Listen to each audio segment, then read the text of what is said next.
ఏంటి ఏమైంది? నన్ను ఎందుకు ఇలా లాక్కొస్తున్నారు?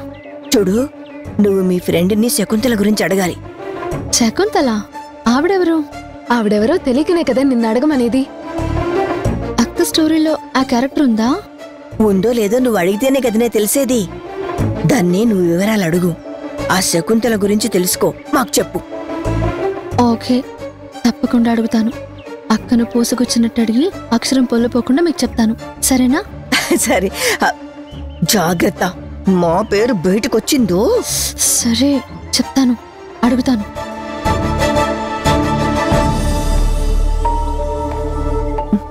వెళ్ళడుగు.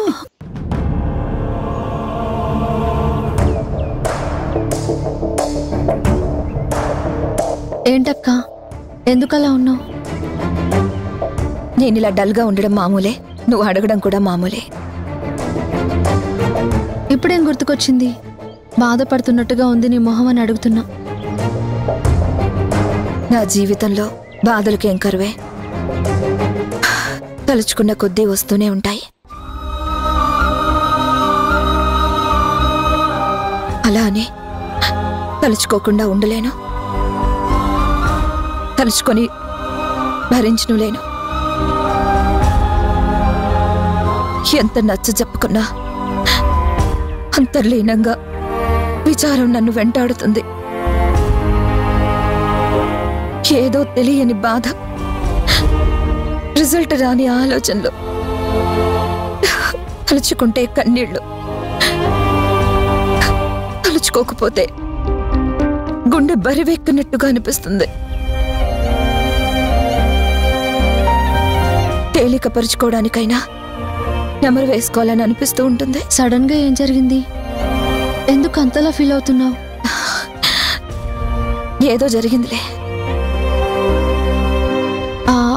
అవును, మధు నాతో అన్నది నువ్వేదో శకుంతల అనగానే ఫీల్ అయ్యావంట. నేను ఫీల్ అయ్యానని మధు చెప్పిందా? చెప్పబట్టే అడుగుతున్నా. ఏదో పద్యం పాడమందంట, నువ్వు కన్నీళ్లు పెట్టుకున్నావంట. ఆ శకుంతల అనే ఆవిడ నీ జీవితంలో ఎడబాటుకు కారణమైందా ఏంటి? చెప్పక్కా. కాదు చిత్ర, శకుంతల గుణ ప్రేమించిన అమ్మాయి.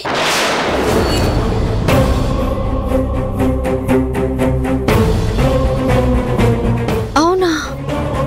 గుణకి లవ్ స్టోరీ కూడా ఉందా? అందుకే నువ్వంటే పడక తన మీద ప్రేమతో నిన్ను వెళ్ళగొట్టాడా? లేదు లేదు. మరి శకుంతలని గుణ ప్రేమించాడని నీకెలా తెలుసు? నువ్వు ఆవిని చూసావా? గుణే నాతో మొన్న విలేజ్ టూర్కి వెళ్ళినప్పుడు చెప్పాడు. తను శకుంతలని ప్రాణంగా ప్రేమించాడట.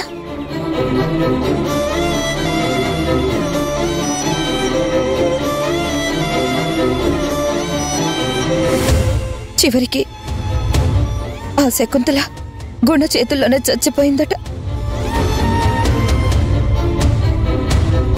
గుణ ఆ అమ్మాయి జ్ఞాపకాల్లోనే బ్రతుకుతున్నాడు. ఆ అమ్మాయి నీకెక్కడైనా పరిచయం అయిందా? ఎప్పుడో చనిపోయిన ఆవిడ నాకెలా పరిచయం అవుతుంది?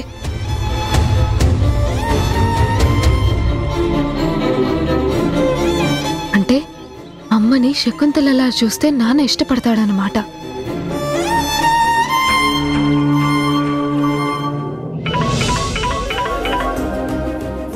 చెప్పవే, అమ్మేమన్నా శకుంతల గురించి చెప్పిందా? చెప్పిందన్నయ్య.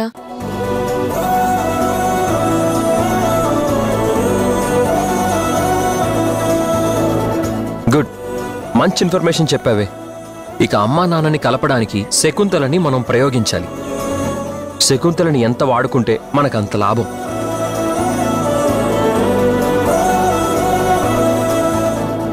ఇంకా నాన్నకి శకుంతలని గుర్తు చేస్తాను. వెంటనే నాన్న అమ్మ కోసం పరిగెత్తుకొస్తాడు. అలాగే అన్నయ్య.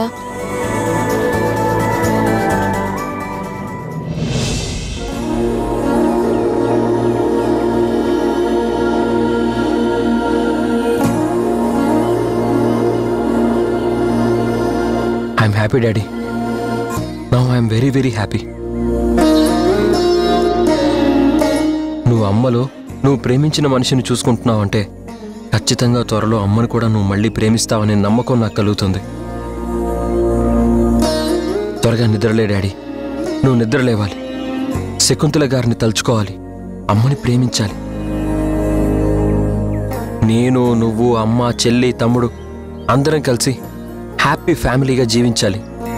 లే డాడీ, త్వరగా లే డాడీ. అమ్మ రూపంలో శకుంతలని నీకు దగ్గర చేసే బాధ్యత మేము తీసుకుంటాం. లే డాడీ.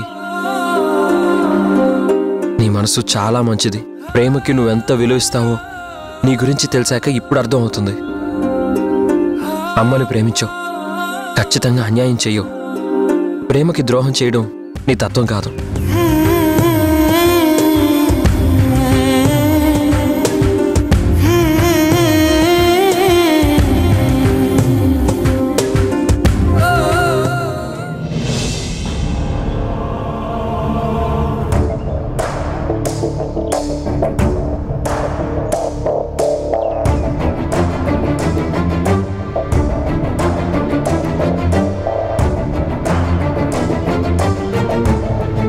గుణ సౌమ్యాన్ని పంపిస్తానన్నాడు. తర్వాత దాని గురించి ఏ కబురు లేదు. తను రావట్లేదు. ఏం జరుగుంటుంది? యోగా వల్ల బాగుపడదని అనిపించిందా, లేకపోతే సౌమ్య నాకు యోగా చేయడం ఇష్టం లేదందా? కారణం ఏంటో రాకపోవడం ఏంటో నాకేం అర్థం కావడం లేదు. ఒకసారి గుణకి ఫోన్ చేస్తే.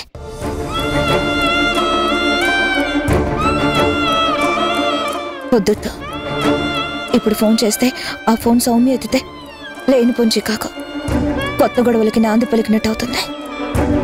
అసలే ఆ మనిషి కోపం మీద ఉన్నాడు. నిన్నంతా ఫోన్ చేస్తే ఎత్తలేదు, హాస్పిటల్కి వెళ్ళలేదు. మనసు బాలేని టైంలో మనం ఫోన్ చేసి కొత్త పంచాయతీ తెచ్చుకోవడం ఎందుకో? అమ్మమ్మ, భోజనం తయారైందా? నేను బయటికి వెళ్ళాలి. తినడం తిరగడం, వేరే పనేం లేదా? హలో, ఏంటి కొత్తగా మాట్లాడుతున్నావు? పని మీదే తిరిగేది, పని లేకుండా ఏం తిరగట్లేదు. సర్లే, ఓ 10 నిమిషాలు ఆగు. తాలింపు అయ్యాక భోజనానికి పిలుస్తాను. ఏరా, ఏంటి సీరియస్ గా తలకే లేపకుండా ల్యాప్టాప్ లో పెట్టావు? ఒక ఇంపార్టెంట్ సబ్జెక్ట్ సర్చ్ చేస్తున్నా.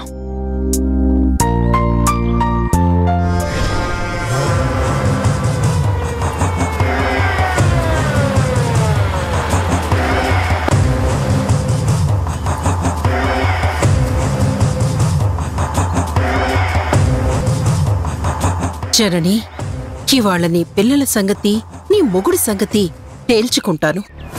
ఓ నా మాజీ మరదలా, నీ మాజీ మొగుడికి నీ కొత్త మొగుడితో నువ్వు సుఖ సంతోషాలతో పిల్లలతో ఎంత హ్యాపీగా ఉన్నావో ప్రొజెక్టర్లో వేసి మరీ చూపిస్తా. అప్పుడేదో తెరలు తీసుకొని అప్పుడప్పుడు వచ్చి వాణ్ణి కలిసిపోతున్నావు కదా. ఇంకా మీ ఇద్దరి మధ్య ఐరన్ వాల్స్ ఏర్పాటు చేస్తాను కదా. ఏది సరదాగా నీ కొత్త మొగుడి చేయి పట్టుకుని పిల్లల్ని వెంట పెట్టుకుని ఒక్కసారి బయటికి రావే బంగారు తల్లి. నీ సుఖ సంతోషాల సంసారం వీడియో తీసి నా తమ్ముడికి చూపించాలని నా మనసు తెగ ఆరాటపడుతోంది. బయటికి రావే మెరుపు తీగ.